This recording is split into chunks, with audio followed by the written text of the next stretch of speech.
Now the Three Martini Lunch with Greg Corombos and Jim Geraghty. And welcome, everyone, to the Monday edition of the Three Martini Lunch, along with Jim Geraghty of National Review. I'm Greg Corombos of Radio America. Good, bad, and crazy martinis for your consideration today, as usual. And, Jim, we start with the good. A new poll from CBS News trying to get the sense from Americans what they think about enhanced interrogation techniques in light of the report released by Democrats on the Senate Intelligence Committee last week. And the results are not overwhelming in one direction or another, which is probably a good thing since it is a complicated subject, both legally and morally sometimes. But this new poll from CBS News shows that more than half, 57%, think that such interrogation tactics provide reliable information that helps prevent terrorist attacks at least some of the time. 52% of Americans think the release of information regarding the CIA interrogation tactics pose a threat to U.S. security, i.e., they never should have made this report public. It should have been handled behind closed doors. A large majority do think things like waterboarding and threatening to assault a detainee's mother do constitute torture. So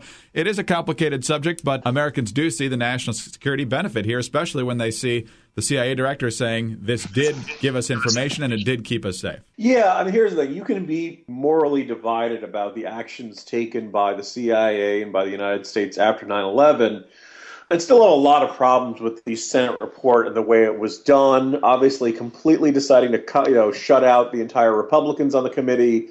The fact that this was basically rushed out the door or put out the door right before Feinstein was no longer the committee chair, and just kind of a general smugness coming off that, particularly if it's the number of times Congress was briefed and the number of times they're now being able to say, oh, I had no idea this was going on, and if I had known about it, I would have stopped it and stuff like that. I mean, this is a great deal of moral preening here.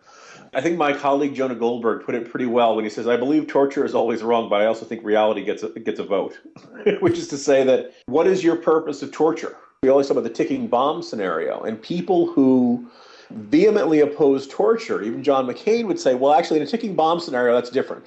And the question was, well, how do you know when it's a ticking bomb scenario or not? We get into a much more gray area of this. Every person who likes to, wag their finger at the CIA now and wag the finger at this really seems to enjoy their moral superiority of this, knowing that there were not devastating subsequent attacks after 9/11, although I no doubt that there were a bunch of attacks and things that were certainly would meet my definition of terrorism that people kind of decided to put down the memory hole. How many people are you willing to see die because the interrogations didn't work fast enough? I think it's one thing to talk about this in the abstract. It's another thing to talk about it with real life terrorism threat still bearing down on us, kind of foreshadowing our second martini here. And I'm kind of struck by the fact that the Senate Democrats have no problem making a giant stink about the interrogation methods after 9/11. But apparently it's perfectly morally okay to kill innocents in the process of drone striking terrorists. If you want to say waterboarding is mean, KSM is mean, it's bad, it's not something we should do in our name, okay. If the U.S. said, we're breaking out the rack and all the other medieval torture devices, I think a lot of us would say, wait a minute, that's not consistent with our values. That's not how we see ourselves. We don't want to do that. But having said that, we kill kids in drone strikes. Is that consistent with who we are? We don't hear any coverage of that. You don't hear much discussion of that. There's a couple of human rights groups, and you can dispute their numbers.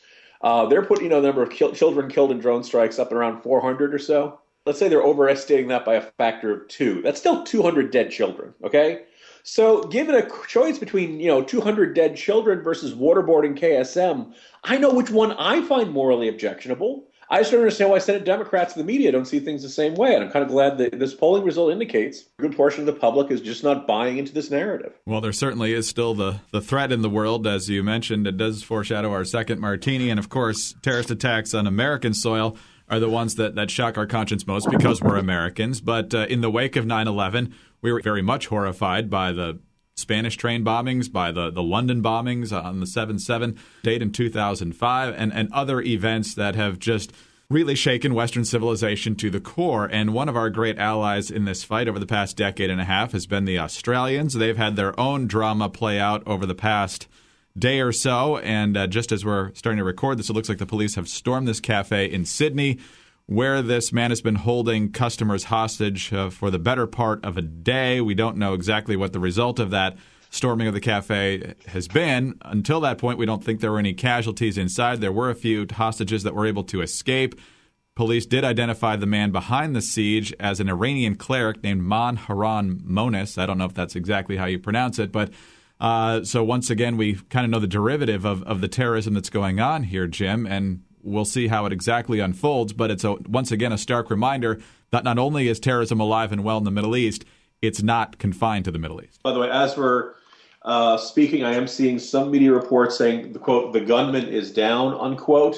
Still no word on casualties, but this happened last night, our time. Reports that he had taken hostages in this chocolate shop, and he put up a flag to the window. He made the hostages hold a flag up to the window, and there was a lot of debate about whether or not it was an ISIS flag. And somebody said, well, it's kind of like an ISIS flag, but it's got a different portion of the Quran on it, so it's not the official ISIS flag, as if it really mattered, in the sense that, like, look, if you take hostages and you put up a black flag with Arabic lettering of it, of the Quran, I think we have a good sense of what your motivation is, all right? You are an Islamist terrorist.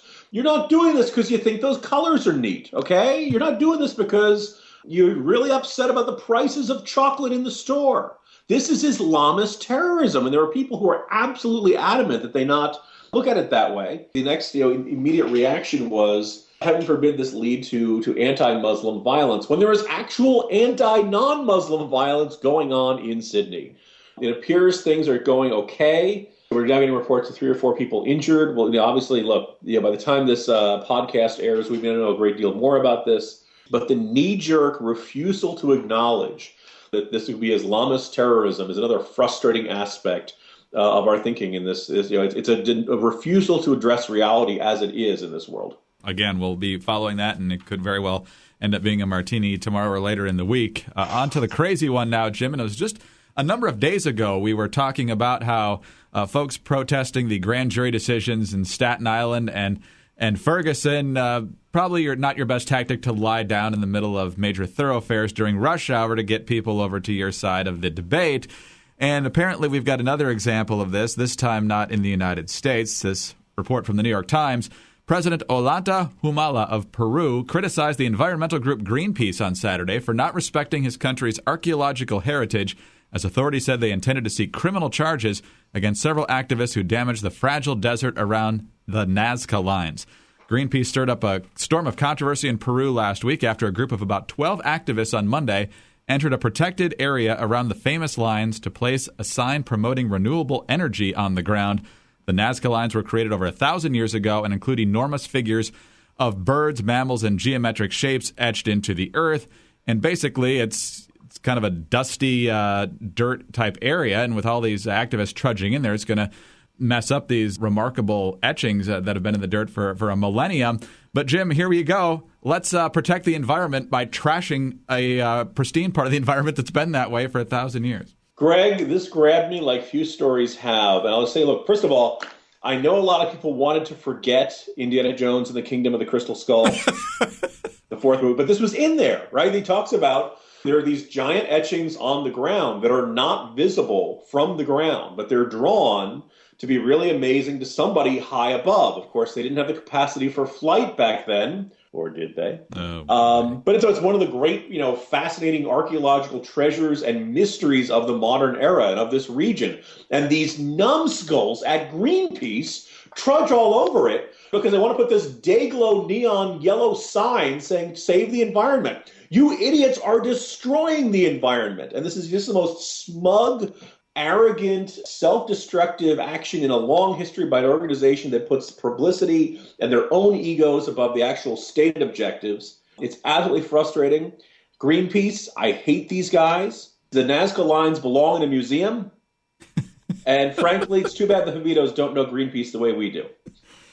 Jim, I agree with everything you said except for the first references. I'm unfamiliar with a Indiana Jones movie set there. As far as I'm concerned, the franchise ended with Indiana Jones and his father riding out of the Middle East after finding the Holy Grail. There were only 3. I understand that. It was a really good James Rollins novel. That's what it was a book that they never made it to a movie. That's the way to think of it, Greg. Sounds good. But yes, on the serious side, that is despicable, and hopefully they pay a stiff price for that. Jim, we'll stop there for today. We'll talk again tomorrow. See you tomorrow, Greg. Jim Geraghty of National Review. I'm Greg Corombos of Radio America. Thanks for being with us today, and be sure to join us again on Tuesday for the next 3 Martini Lunch.